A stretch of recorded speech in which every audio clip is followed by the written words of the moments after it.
I would roll my family in this game every day. It looks like Rocket League with machine guns without the soccer ball, basically. What, you don't like the Jet Insta-Lock only Judge? Judge or Ock? They run Judge until they can afford an Ock. You know, aiming on joysticks is dog shit. I'm not a fan of this. Let's not call the cages smokes, right? Little gamble TP. You know, a little gamble TP never hurt anybody. My aim was just utter dog shit. Shot 9 feet up in the air, you land on the ground, you can't hear anything because your ears are just ringing and your gun's on single fire. If they start shooting my wall, I just spam slows at them and scream, help! When I get breach ulted, I alt F4 instantly and I go to bed. Well, I guess I'm fucking homeless now. Hello and welcome to episode, we're gonna call it episode 3.5, a little fucking bonus, if you will, of the broadcast, of course, which is the Gamble Stack podcast. If you've yet to hear of us, you're probably living under a fucking rock, of course. But if you don't know what we're all about here, we are a podcast that covers virtually all things Valorant. My name is Boopsy, and today I'm joined as always by Sigg, as we discuss some topics surrounding a little bit of a leak. That's not actually a leak anymore, but it was at the time of us discovering it. A little bit of a leak around the new map Breeze that's just recently been announced. This is a bit of a bonus episode because we went on a bit of a fucking tangent yesterday on the tier list, and we had some stuff we wanted to get into before the new act comes out. So we're going to get into that today. With all that being said, how the fuck are you doing today, Sig? Yes, dude. Yes. Little midweek bony for the boys. Yeah, a little Friday bonus episode for the fucking respectful bony. Yes, dude. So yeah, you've been forewarned, consider this your warning, that if you're listening to this specific episode, audio only, you're kind of getting fucking griefed. Now, what you could do is you could go to Play Valorant on Twitter and you could watch this video that we're going to watch here before we get into talking about this. But what you could also do is you could go to our YouTube and you could watch the broadcast there, and you could just watch it along with us, and then we're going to get into some talking points. We got a couple screenshots that we're going to delve into. We're going to fucking deep dive. So I'm going to switch over to that video now. Okay, we were opening up with it. We're going to open up with it, yeah, because we're about to talk about it. So whenever you're ready, we'll do the 3, 2, 1 peek. Yeah, I'm ready. All right, 3, 2, 1, go for it. Discover something new. A natural place full of blinding beauty with uninterrupted sightlines. Great for a pick. Experience history.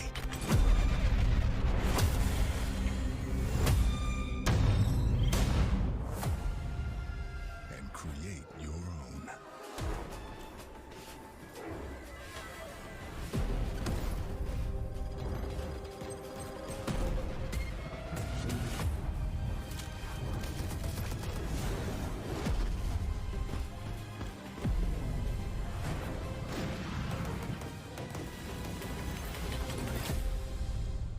Find your resting place. In Breeze.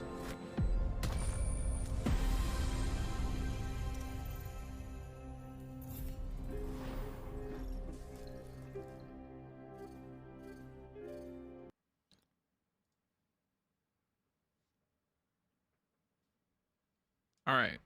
Are you about done with that? Yeah. Wow. Yeah. So Bro, Jesus, that makes me want to play I so know. bad I know watching it. that shit. Oh my god. Yeah, so we'll go over the video that we just all watched together as a family, of course. So from what you can see on the video, a lot of long angles, right? Looks like you're gonna get your teeth fucking pushed in by an op quite a few times on this map. Looks like Jet. It really looks like a strong op map. And before we went live here, Sig was saying something about there's been some complaint. You can explain it about the op thing. So a lot of people say the op in this game is nowhere near as potent and as powerful as it was in Counter-Strike, and it kind of frustrates a lot of people who were probably the op in CS and now just rifle in this game. There's been a lot of talks. People don't really know if it's the op itself needs buffed or if it's just the maps in the game that aren't specifically good for the op. So I think Icebox is a good op map, and it's looking like this one's going to be. So it looks like they're trying to kind of bring it more into the meta than it is. Yeah. So the leak came out yesterday. Now this tweet went out at 11:01 a.m. Eastern Standard Time today. But the leak happened yesterday, where basically this video was accidentally fucking posted somewhere by somebody. And I was in a death match, and people were talking in all chat about how they were saying, like, the death match was on Icebox, right? And everyone was furious about that. So everyone was like, well, the new map is just Icebox 2.0. Now, from what I've seen, that doesn't look to be the case at all. Because Icebox's bomb sites, one of them is just a fucking maze. It's a corn maze with a bunch of fucking... I call A the concrete jungle. Yeah, it's all metal. It reminds me of a fucking... It looks like a Quake map. And then B is just wide fucking open. Like, B is the op. Well, I guess A has some long angles too, but I don't know. This looks a lot different than Icebox, basically. If you just watch the video, you'll understand. I guess I can understand why they equate it to Icebox, but the bomb sites look way different. The spawns don't look like just open cornfields to me on this map either, because on Icebox, like, both of the spawns are like 3 football fields just of openness. Just to hold the flank if you're an attacker, or fucking save an op if you're defending, just up in your spawn. Specifically the T spawn.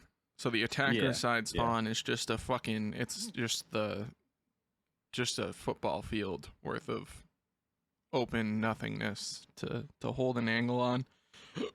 But yeah, I guess I'm going to switch over my screen to a couple screenshots, and we can talk about a couple of these standout points that we found through the video. Okay. So excuse the Japanese fucking whatever.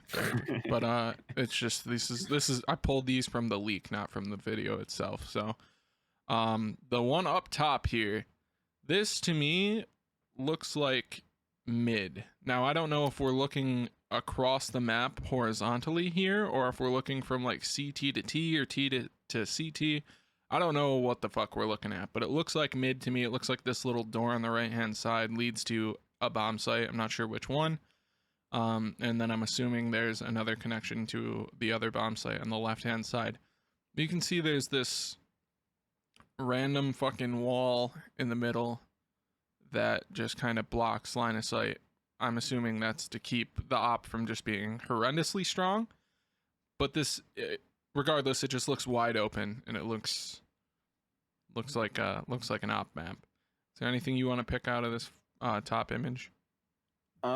Just that I think Breach doesn't seem like he's going to be at all in the meta on this map, because it's all wide open. He doesn't seem to have a lot of walls or surfaces to efficiently flash off of. So I think characters with open flashes like Reyna and Phoenix are going to be way more in the meta on this map. Probably Reyna more than anybody. Reyna and Jett, of course, because it seems like the op's going to be potent. Dude, you might even guess, man. I think that green, like the grass, like the top half up there, I think that's the defender side of the map. I think it looks like their spawn goes back through those double doors. That certainly could be the case. It certainly could be. I almost think, now we'll get into this. I guess we'll just go on to the second image now, because the second image we have here is clearly of the A bomb site. I mean, it says A on the side of the fucking wall. So this is clearly the A bomb site. There's a couple pyramids in the middle. I'm assuming this little platform next to the pyramids is actually where the spike needs to be planted. This looks like... It looks like the map that they're trying to make Yoru viable on, to me. And what I mean by that is I could see, let's call this door on the top left of the screen, let's call that attacker side, right? So say that's attacker side. You come in, you have Reyna flash out, you have your Yoru throw a teleport down this left-hand wall, and then throw a deep flash teleport in, get a pick on someone standing on these stairs right next to where it says A on the wall. You know, I could see Yoru actually being viable here, which is kind of insane. And Sig and I were also talking about, because this is such a wide open looking map, probably going to be more duelists on this than you would typically run on like a bind or a split or a haven or something like that. Potentially a lot of Viper too, to try and cut the map up a little bit, similar to how Viper is like hard meted on Icebox because it's a lot of open angles and people on the attacking half don't necessarily like their odds on that, so they'll bring a Viper or a Sage every time to wall something, wall themselves in, cut like half the map basically. Yeah, I could see that being the case as well. This A bomb site looks really interesting. I'm really excited to see how this is going to play out, because it doesn't appear to be a lot of like rat angles to be held. It looks fairly easy like it would be fairly easy to take site. Because of how wide open it is. You are going to be able to hold head glitches over the top, like the sides of those pyramids, because with the base being wider than the top, like they won't be able to see your feet, and they probably won't be able to see up to your waist if you're standing like on the back corner of it. All they'll see is like from your elbow and then your shoulder and then your head if you hold the right angle. So it could be a lot of head glitches on the back of that. I wonder if those are going to be wall bangable. Say that again? I wonder if you'll be able to wall bang those. Doesn't look like it. Oh, the corners for sure. Like just the corner, not like through the hard... whole fucking thing. No. You can wall bang through like the corner of like any surface, but not like you'll definitely. I don't think you can wall bang that. Just doesn't look like it. Yeah, they're pretty thick. It almost looks like they're made out of like glass though. I don't know. Either way, it looks interesting. I'm excited for this map to come out and to be able to play on it. And formulate the meta, see how things play out on it. But I guess that's pretty much it for what we pulled out of the new map as far as like images and stuff like that. So I'm gonna switch back to the face cams here.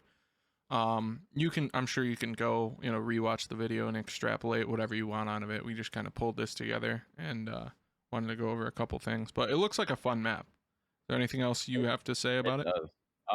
I'm glad that they didn't make it an eyesore. Like Icebox is all just like one color across the whole damn map. It's all like this, like darkish blue. This map looks beautiful. Like I want to live here. It's fucking paradise. It's called Breeze. It's got sand and palm trees, a lot of water.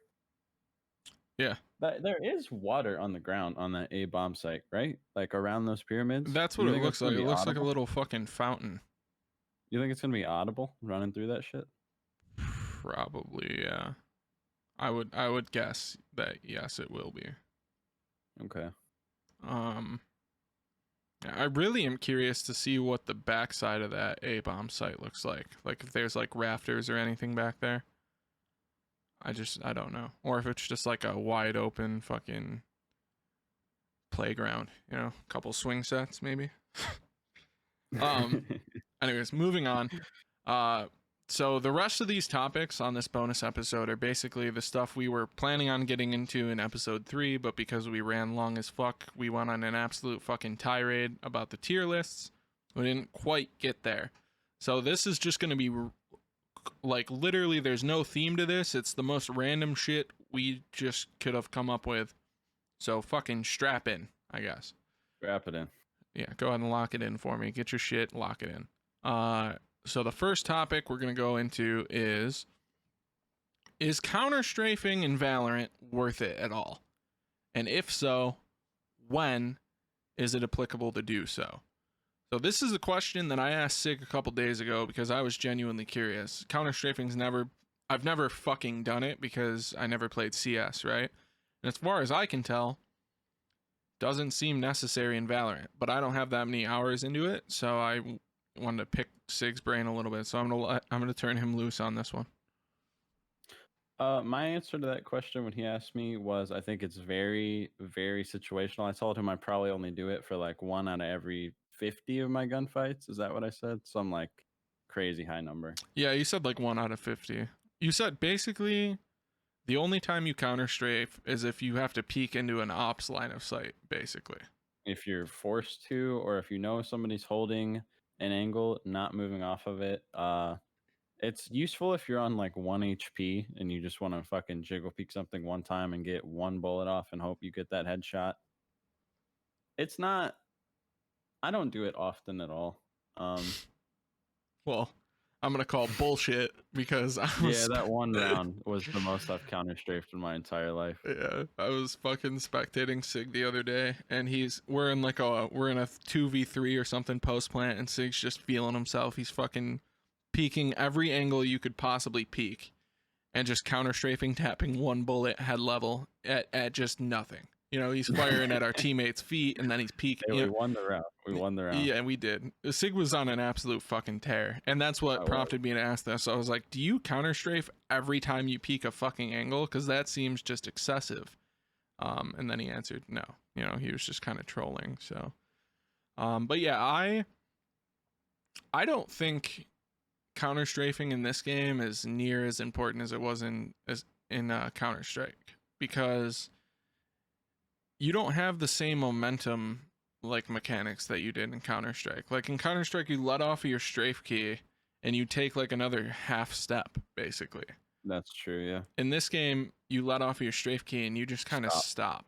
So you get like a fraction of a fucking millisecond where you stop a little bit quicker if you counter strafe. I do know that to be a fact because I know that people do it, but I don't think it's worth it enough. I think if you just time letting go of your strafe key with shooting your first bullet correctly, you don't really need to counter strafe that often.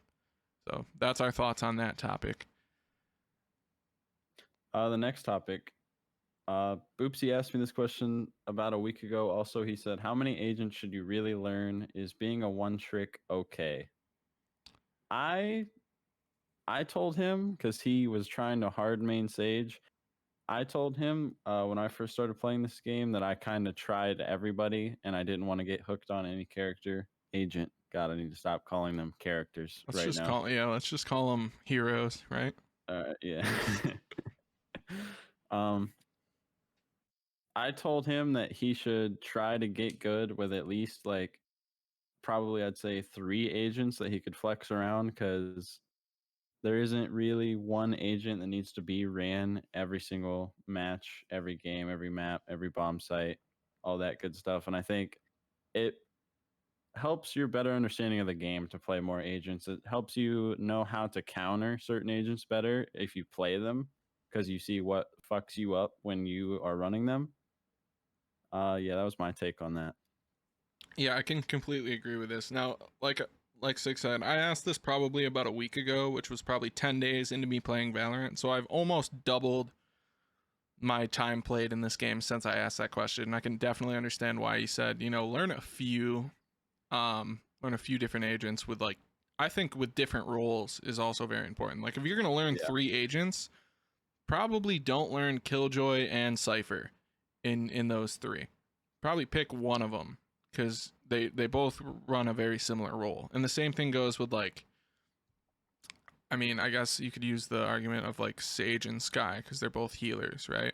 You don't the agents I'm trying to learn right now is Cypher, Sage, and Omen. So I've got a smoker, I've got a healer who can delay time, and then I've got Cypher who can just basically AFK hold a site by himself, in theory, if you're good at it, which I am not.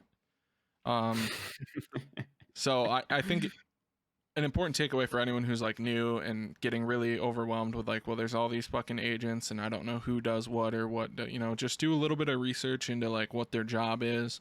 Try and get a couple different agents. If you're a crack shot, pick yourself a duelist, maybe 2 duelists that you can get good with, like a Jet and a fucking Raze or something.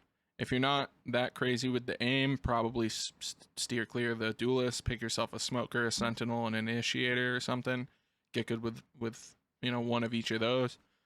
Just diversify yourself enough that you're always going to be useful. So if someone insta-locks your Sage and that's the only thing you play, you're not just homeless for the entire fucking match, 45 minutes. Yeah, I also like it.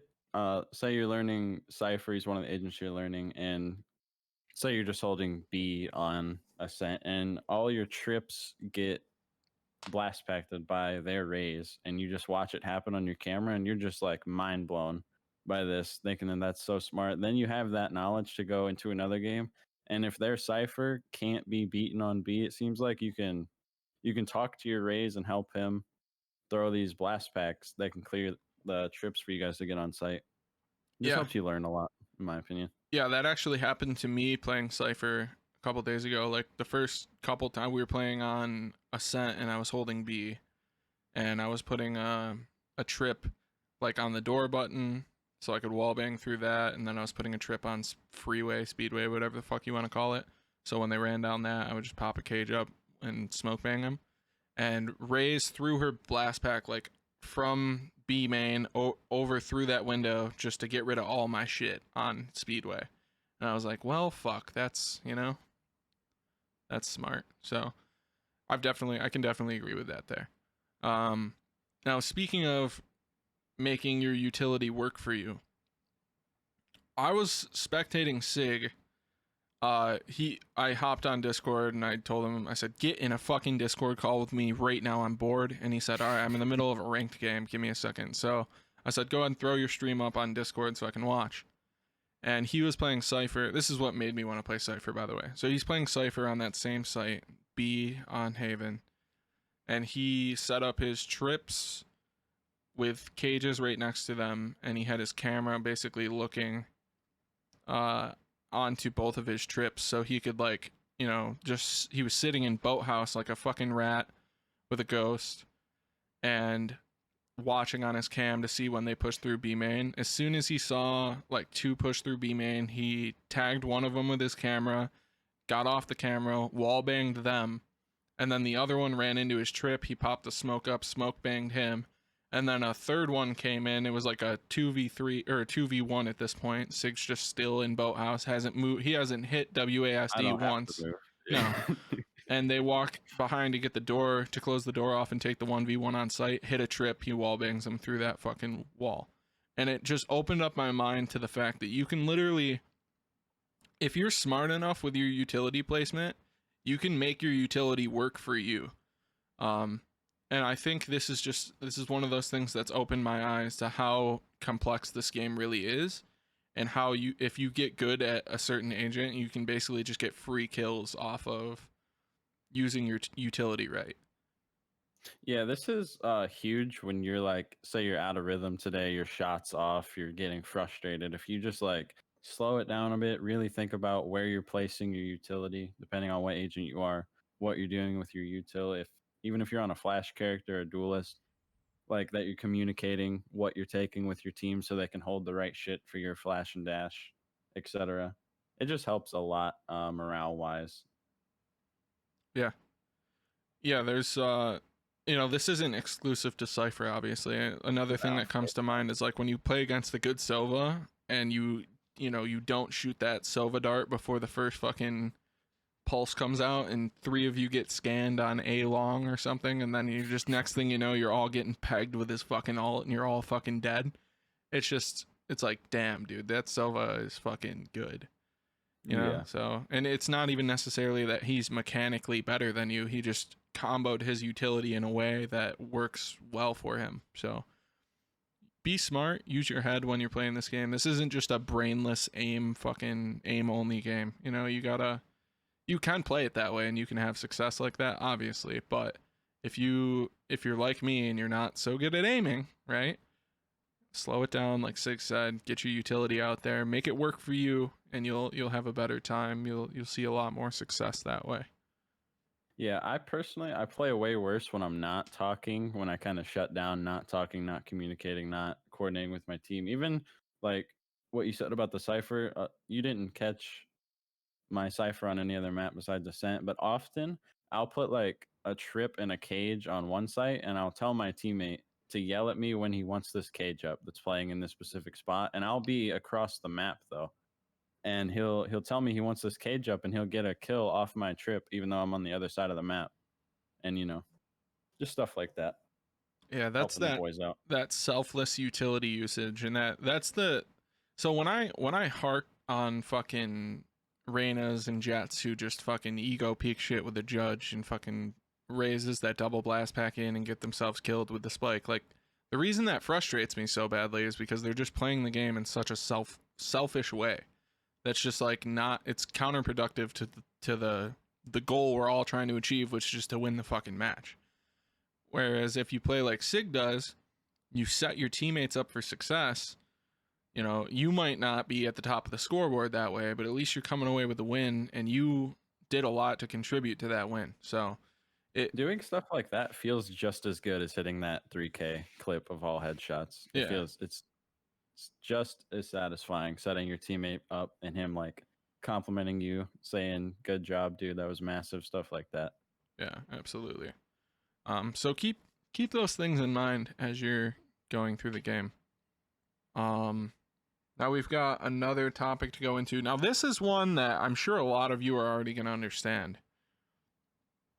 But there's a lot of people who just don't get it. Like we play unrated like every night together, and the amount of times a random will just be force buying themselves down to 0 every fucking round just without fail is astonishing. So we're gonna go into a little bit of a fucking economy rant here, and I'm just gonna sit back and fucking let Sigg take this because he has a way better understanding of this than I do. So without any further ado, Yeah, it's just like where to start on the economy. The only reason we feel it's necessary to go over this because I told Boopsy that even in my like high plat games, a lot of people seem to just don't have the best understanding of the economy in this game, when to buy, when to save, when to just die to the damn bomb explosion to get extra money. So the way the economy works in this game is your first loss, you get 1900 creds. Your second loss, like back-to-back round loss, you get 2400. Your third loss, you get 2900, and that's max loss bonus. And you'll get 2900 if you lose 3 rounds straight, or if you lose 12. Like after that, you're just getting 2900 as long as they're consecutive. But if you win one, then it resets, and if you lose that next round, you're back down to 1900 creds, like off that loss. So a lot of times, people will save like in the pistol round, they'll save a sheriff or some shit like that. But if they just die to the bomb, because you only get 1,000 creds if you save, but if you just die to the bomb even in that pistol round that you lost, there's no point in saving because you'll get 1900 and you'll have 100 extra more the next round if you go back and just buy a sheriff. And that's like worst case scenario. And a lot of people save specters on their bonus rounds, which I don't really get either because I feel like you should just die and get the extra money for your actual buy rounds. yeah. So like for those of us who are not great at math, I'll break that down a little bit slower for you. So what he's saying is, say you're holding on to a sheriff, right? And you're in a 1v3 and you're thinking to yourself, well, there's no way I'm winning this. The other team all has specters. I'm not going to win this with a sheriff. That's fine. You probably won't. But get in there. Try and get a frag or two, because if you get a frag or two, that griefs the other team's economy. They have to go on and they can't just hold on to their specter and then fucking they have to buy another gun, right?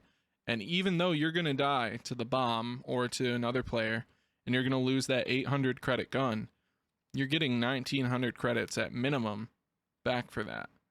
So whereas otherwise, if you saved it, you would only get 1,000. So you take that 1900, you buy your sheriff that you would have saved, and you're still positive 100, because instead of having 1,000 credits and your saved sheriff, you have 1900, you buy a sheriff for 800, and then you have 1100 left.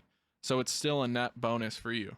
And if you die to the bomb, it doesn't count as a death on the scoreboard. So you don't have to worry about your KD doesn't fucking matter in this game. Yeah, my KD. It doesn't matter in this game, first of all. But if you are a rat who's worried about your KD, if you die to the bomb, it doesn't fucking matter. So that's the first point on this economy rant. I like what you said about get your ass in there, see if you can get a pick, knock a gun off of their economy if you can, or if you can lure them in like late, like you tap the spike late, even though you know there's no way in hell you have enough time to get it. If you can lure them back in to the range to die to the spike and force them to drop guns, or force them to stick around site just long enough, like you stall for the bomb to kill everybody. That's just fucking massive. So much better for your team and you in every way than if you were to just go sit in your spawn and save a deagle or a specter. Yeah. And then now let's say that instead of having a deagle or a specter, you've got a vandal or an op. So in this case, if you find yourself in a 2v5 or in a 1v3 or something like that, and you know the other team's all full bot and you have a vandal or an op or a whatever, an expensive gun, you don't want to go in there and lose it because it's going to fuck your economy. Sure, that's fair. What you should be doing in that case is playing for outs. And what we mean by playing for outs is that you position yourself such that when the enemy team goes to get off of the bomb site to not die to the fucking spike exploding, you can take a gunfight and try and knock a gun or two off of their eco, so they're forced to buy that next round instead of just being able to save all their guns for free, instead of hiding in your spawn like a fucking rat. Now there is a chance that you die trying to play for outs, and that's a risk that I think is worth taking, though. Especially if the other team's eco is like, pretty fucking strong and your team is like hanging on by a thread and you're down 3 or 4 rounds. It's worth it. It's worth taking that chance, even if you know you can't win the round, to try and take a couple out with you. Even if your intention is to save that gun, try and fucking kill some people, because that just forces them to spend money that they otherwise wouldn't have had to. Does that make sense? Yeah. You think we should further explain how the bonus rounds work too? Absolutely, yeah, because there's people who don't understand, like, so the first 3 rounds of each half are probably the most important rounds in the game for economy. 100%, yeah. And there's a lot of people who misplay that. So I know you're the one who kind of IGLs us through it, so I'm just gonna shut the fuck up. So the way the eco works in this game, you start the pistol round with 800 creds. You should always full buy every pistol unless your Jet wants to play her money in a way that she can guarantee herself an op round 3, which that I'm fine with, but everybody else should be full bot at all times on pistols, like as much whatever gun you want and as much util as you can literally afford to try and win that pistol. And maybe, like we've talked about in the past, maybe you stick with the classic, you get yourself light armor and util. Yeah. Because if you're going classic light armor versus a ghost, neither of you can one tap to the head. Mm-hmm. The only time that fucks you is going up against the sheriff, which is what it is. That's a risk that the other guy has to be willing to take. He spends 800 on a pistol round, spends all his money on it. He has to hit that headshot or he's fucking dead, basically. But if he hits the headshot, pays off. So correct me if I'm wrong, but I'm pretty sure the win bonus in this game for a round is 2,900. Do you know the number off the top of your head? I do not. No. Okay. I'm pretty positive that's 2,900. So let's say me and you are on the defending team. You looking it up right now? Yeah. All right, I'm going to switch sides to the attackers. So we're defending. They attack us. They get the spike down. They all get 300 creds for a spike plant. Let's say they get a couple kills, but we win the round with like 3 players left. We get a couple kills, but we all bot down to 0, and then we defuse that spike. So we're going into round 2 with, let's just call it 3 grand. They're going in. They got 1,900 for the minimum loss bonus because it's their first loss, and then they got 300 for planting the spike, and then they got like 200 here and there for a couple kills. So we're going into round 2 with about $800 on average more than them. So we like to force that round like specters, full armor, and usually they'll just submit to it. They won't buy. They'll kind of hand that round over. They'll just try and play for the spike just to get the plant money, basically. And if they can get a couple kills, they're completely happy with that round. And then what happens after that round is we're still stacked. Like we could buy the round after that. We could buy rifles, full armor usually, but we don't. We elect to save because they're on what's called their bonus, basically. It's where they would get. So they got 2,400 creds for losing that second round. This is so many numbers, I know. Real quick before you go forward, the win bonus is 3,000 in this game. Okay, I knew it was 29 or 3,000. I didn't know. So it's 3,000. Okay, so they gave us that second round, and they got 2,400 creds for losing because that's the second round loss bonus. So after that, if they lose 3 in a row, they're getting 2,900, which is damn near the win bonus. So we basically say if we fuck our economy this round and we force because we know they're buying because they just saved.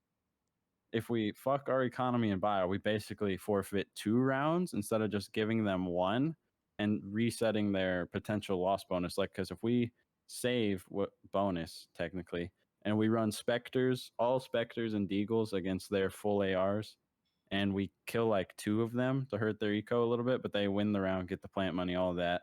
Then we come into that next round, and I think we can buy 2 rounds at this point with how stacked your eco is. I think we can buy 2 rounds in a row, Even if you we lose come in both of and them. lose. And if you do lose both Yeah. of them, if you lose that third Might be round, down to a save. you can buy that following round too because you get that 2,900 bonus. Yeah, so just playing the economy in this game is not easy to understand, but once you learn it once, you'll understand it, and it'll just seem like freakishly easy to you to get it. Yeah, It's I'll complicated.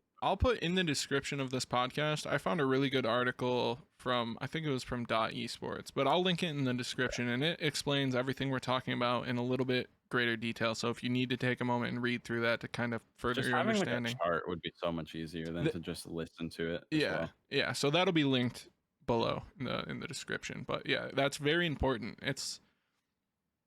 It's literally the most important thing in this game because if you get your eco fucked and it's fucked for like 5 rounds, the half is just griefed. Yeah, your half is fucked. surrendered. Yeah. You're like hoping for a 4-8 half at that point. Yeah, best case scenario, literally. So playing the eco, surrendering 1 round, not buying 1 round and just playing for like plant money or something. Playing for the long game. Yeah. That's where it's at. Yeah, for sure. Because I mean, it is a long fucking match, dude. You got to win 13 rounds at minimum to win the game.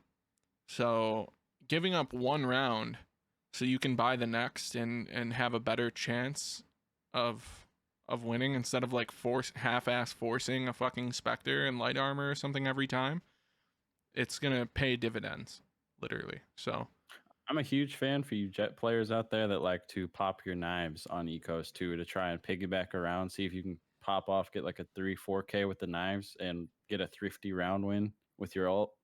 I like to use those knives basically as an economy boosting gun more than like the standard ult. Yeah, it's basically a ghost.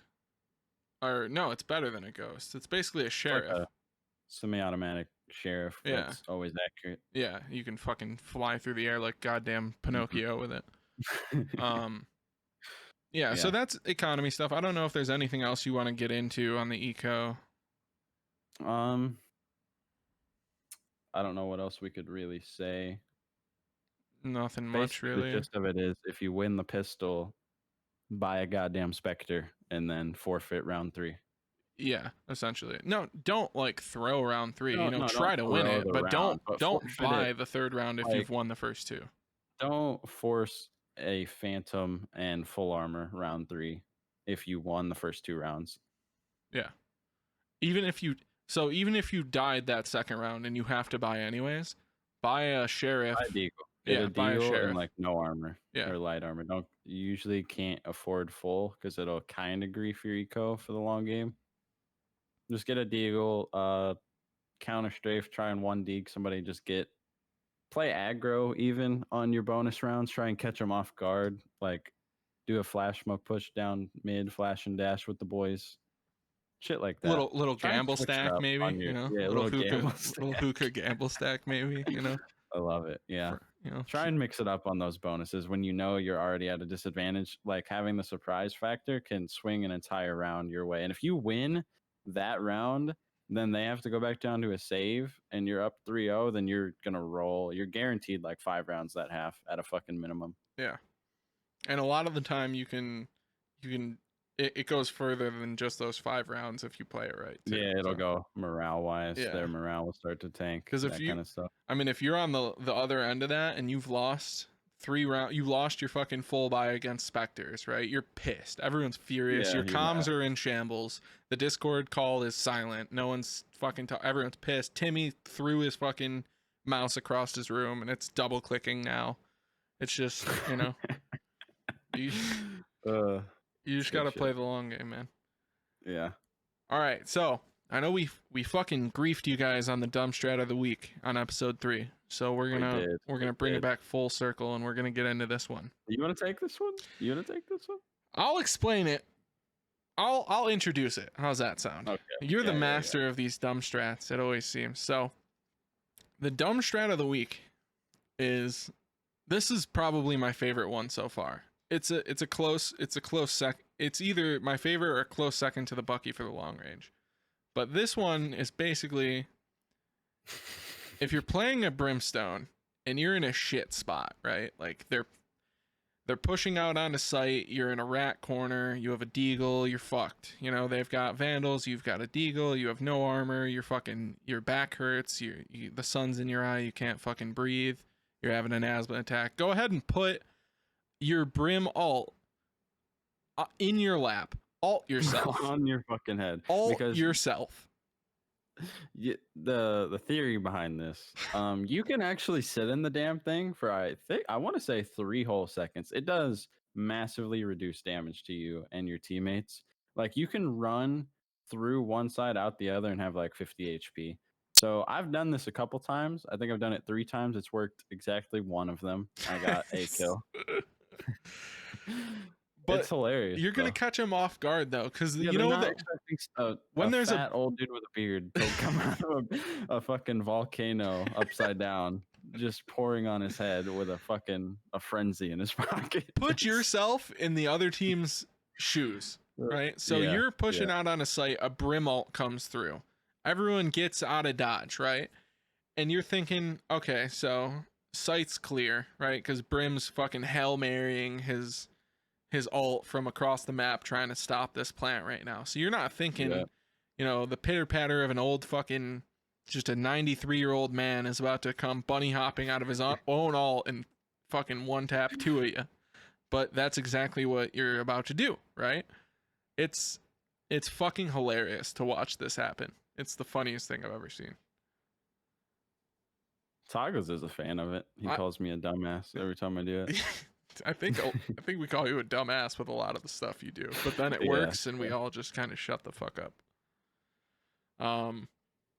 Yeah, so that's the dumb strat of the week for anyone who was disappointed yesterday that they didn't get their promised dumb strat.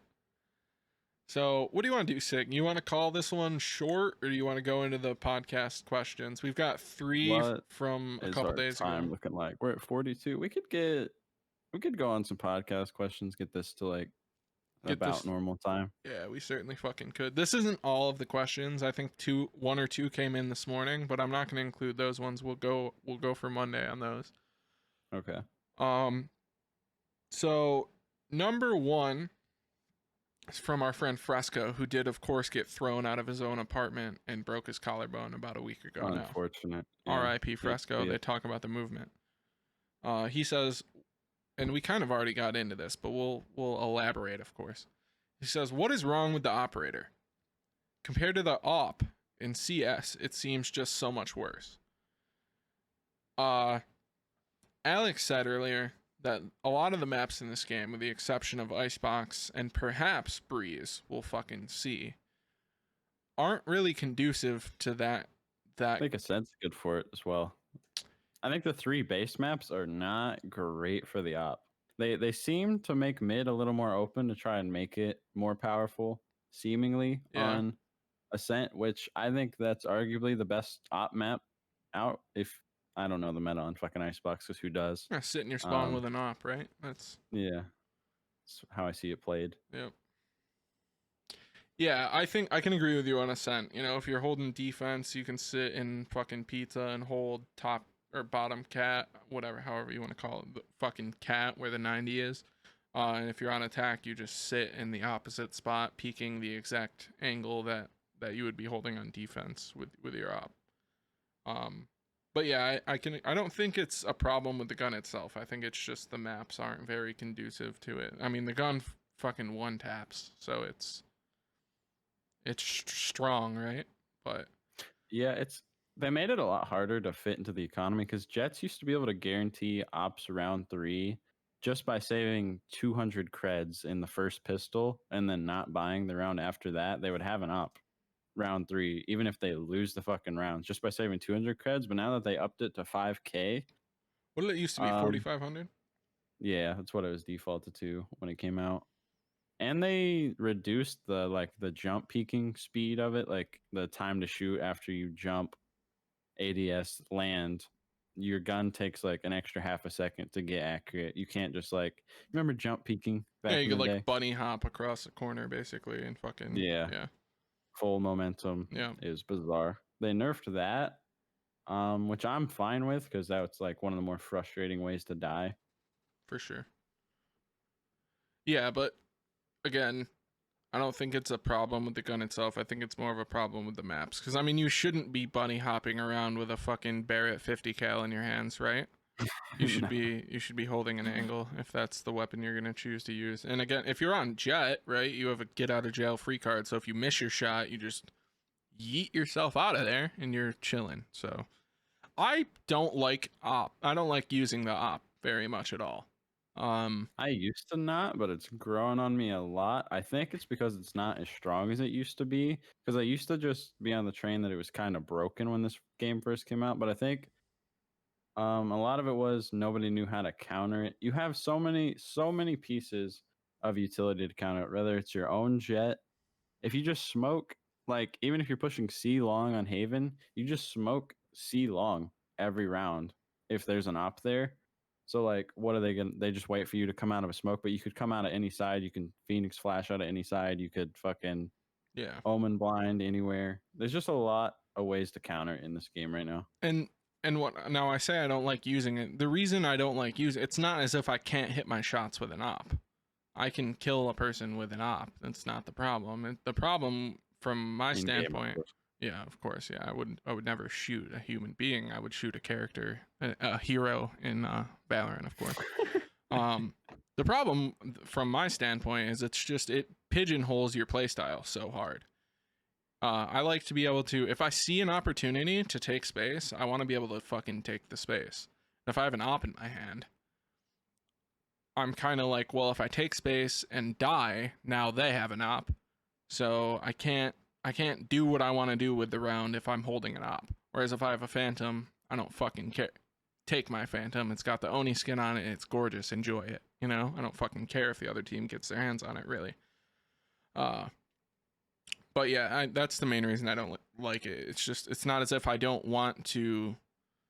It's not as if I'm bad with it. It's just I don't think the risk is worth how fucking expensive it is. And then if you lose it, the other team's just gonna one tap somebody every round for the rest of the fucking game, or until you kill them. So it's a it's a I like grief. what you said about how you like to be able to take space. I think the op right now is a lot more powerful on defense than it is attack.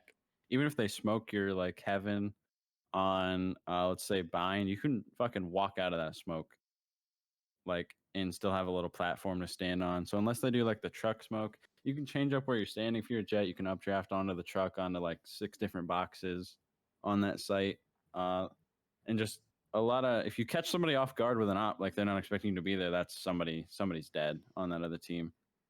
You have to be really fucking confident to attack with an op because when you're pushing a site, you can, I mean, you're only looking at one thing while you're walking in and you're like hard scoping it and you can't see anything in your peripheral vision. You can see out of like a Pringles can, basically. Just a fucking, It's like, yeah, just looking through a it was just fucking, a binocular. the center of a fucking Werther's original, you know? You just Yeah. punched a hole in a Werther's original and you're just peeking through it. Yeah. Oh, that's, Yeah, so I that's think that's That's our thoughts That's on the the app. op. Yeah. Go on to the next question from Centric. Not sure if it's been answered on the podcast yet, but what is the best agent in each of their respective categories? I could answer 2. You could answer 2.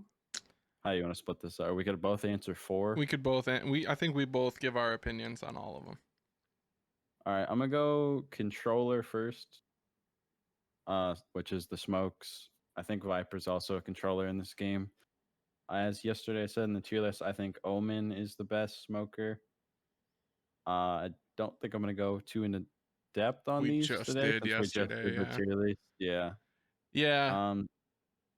Yeah, I agree. I think Omen's probably the best controller.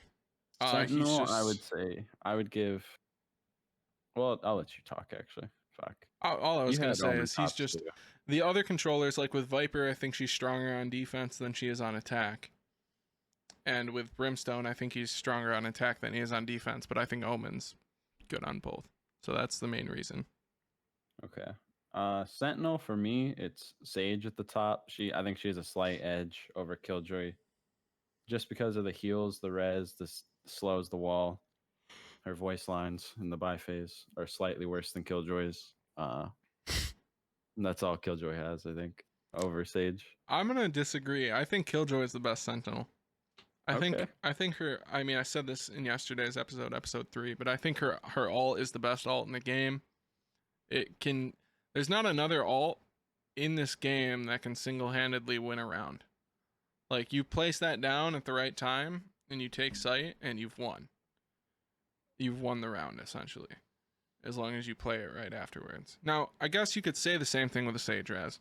You're in a 2v2, you res, you can hold more angles than they can. Now you've won the round, but that's contingent upon not getting res baited, the res actually going off. You know what I mean? It's kind of a risky thing to do with the res. So, also she's got those mollies that are just fucking nasty for post plant, or for denying a plant. It's just the being able to like self detonate those mollies. Yeah, is what kind of pushes them over the edge. Yeah, as far as a molly goes. Moving on to initiator. I got breach. No, it's Sova or breach. That's such a tough one. I'll take breach. Yeah, I was gonna go breach as well. I could see the argument for Sova in the right hands. I think the average player can get more utility out of breach than out of Sova, but I think the average team gets more utility out of Sova than they do out of breach, if that makes sense at all. I feel like I would say those reversed if I would say those.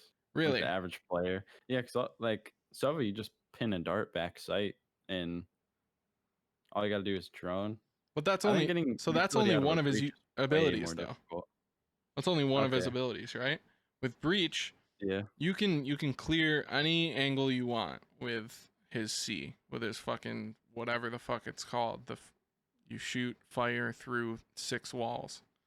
I've never known the name of that fucking thing. Doesn't matter, right? Yeah.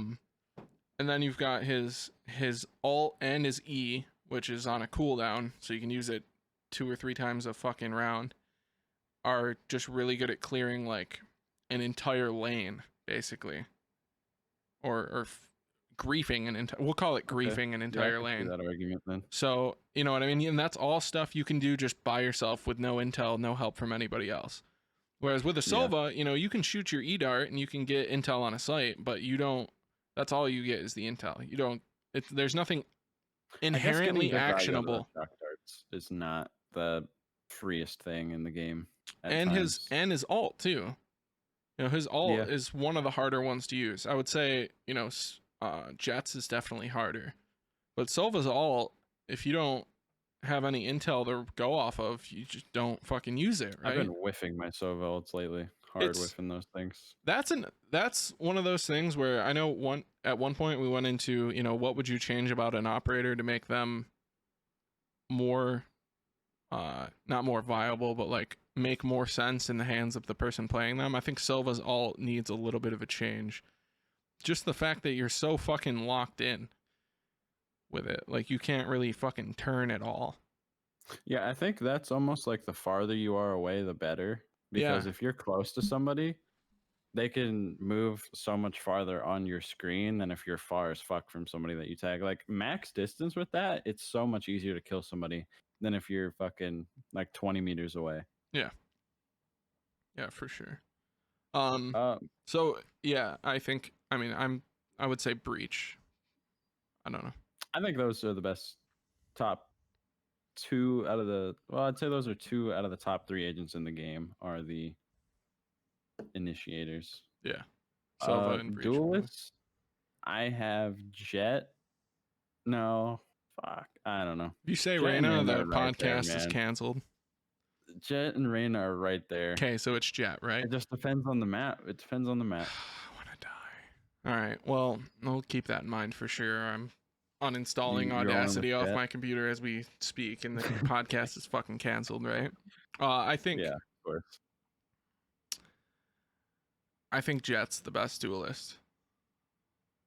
She's She's the best at creating space. yeah, I'll she's give you the that. best at what she's supposed to do, which as a duelist, which is open up the site. She's the best at it. I think people take for granted off of her jet dash. Like, I could dash into sight while clearing half of the site if I'm just like looking left while I'm dashing Yeah. onto like the green box in Ascent. Like, I could see if there's somebody in the door or like front gen door button, anything like that. Like, I can clear half the site visually on my way in. I think a lot of And then people you're don't do 2.5 steps away from hell, so you can clear that Yeah. right after. Yeah, she's just the best at what she does. I almost feel like Jet needs to be in a different category than duelist, but doesn't matter. Nah. Well, Manuel's in fuck my me, I chat guess. said Yoru best duelist. Well, Emmanuel's homeless, so keep that in mind. Yeah, for sure. All right, so we got one more from Fresco, who again was thrown down a flight of stairs 7 days ago. He said, "Would you ever want to see an LTM mode that removes all hero abilities and replaces them with smokes / frags / flashes?" No. I would just go play Call of Duty. If that's what I was trying to do. So I mean that sounds rude, I guess, but I think the only reason I really play this game, because I'm not like a master at the gunplay or anything in this game. The mechanics of the gun skill is like the hardest thing for me. The reason I play this game is because of the 5v5 nature and like the interactions between different agents' abilities. So if you take all that away, it's just another fucking dumb shit video game that doesn't take any brain power to play. So just play Call of Duty, right? I would say play Counter-Strike probably over COD if you were gonna add those, because it's got like similar gun mechanics. Yeah, different. It would just sure. basically be Counter-Strike with a different art style. I personally wouldn't I'd probably play it for a game and then probably never want to play it again. I feel like it depends how good they made. They'd have to make those flashes strong as hell and like blow up in the air. Because I just don't feel like a flash on the ground would be fucking good in this game for some reason. So like pop flashes are needed. what is I don't this know why. question actually asking? Like, are we asking, what if you gave everybody an Omen smoke, Phoenix flash, and Raze's fucking nade? Is that if My those take were? on it was like realistic. Oh I was thinking it like realism. no, No. change it, change your mentality, for sure. Me? Yeah, because Or they would never Fresco? do that Okay. because they'd have to code all that shit in for a limited time mode. There's no shot. I could see them giving an Omen smoke or 2 smokes, Raze's nade, and 2 Phoenix flashes to everybody, and just seeing how it plays out. Something similar to like Spike Rush, but where everyone has the same abilities. That could actually be fun. I could see that being fun. That could be entertaining for a little Yeah. bit, yeah. A couple matches. I would play it just as often as I play Spike Rush, which is maybe once every 3 weeks. When I'm solo queued and want to die. Gamble Stack Podcast. Gamble Stack. Apple, Spotify, YouTube. Anchor.fm. Yeah, Anchor.fm. Yes, sir. All right. So, is there anything else you want to say before we turn this bad boy loose? I think that was it. That hour, as always, goes by pretty damn fast. Yeah. I'm really excited to play Breeze when it does come out. Fuck yeah, dude. Me too. All right, so that's going to do it for the program today. Remember, as always, you can find Sigg over at twitch.tv/justsig. That's JUSTSIGG with 2 G's, motherfucker. You can find me. My name is Boopsy at twitch.tv/itsboopsy. That's ITSBOOPSY. If you're too dumb to fucking spell, click the link in the description below. As always, if you are looking for more content. And if you haven't yet, join the fucking Discord, right? You can find people to play with. You can ask us podcast questions and be featured on the episode, just like these two fuckers were. And, you know, you go in there, you ask a question. If it's not the dumbest fucking thing I've ever read in my life, we'll read it on the podcast. We'll answer it. You can give us whatever feedback you may have. We had people this week talking about how much they like and dislike my voice, which was a lot of fun. The link in the Discord will, of course, be in the podcast description below, so go ahead and click that. Thank you so much for tuning into this episode, this little bonus episode of the broadcast, the fucking program, right? Pony, baby. Weekly pony, dude. Don't get fucking used to it, because it's a lot of work to edit this bitch, so I'm not doing 3 a week. This early in my life. Fucking pay me, right? 4 p.m. I hope you enjoyed the episode. Next time you hear from us, it is very likely that there will be a new act out, but if not, you know, we'll talk about something else. We will see you next time. Thank you for tuning in. GG's. Peace.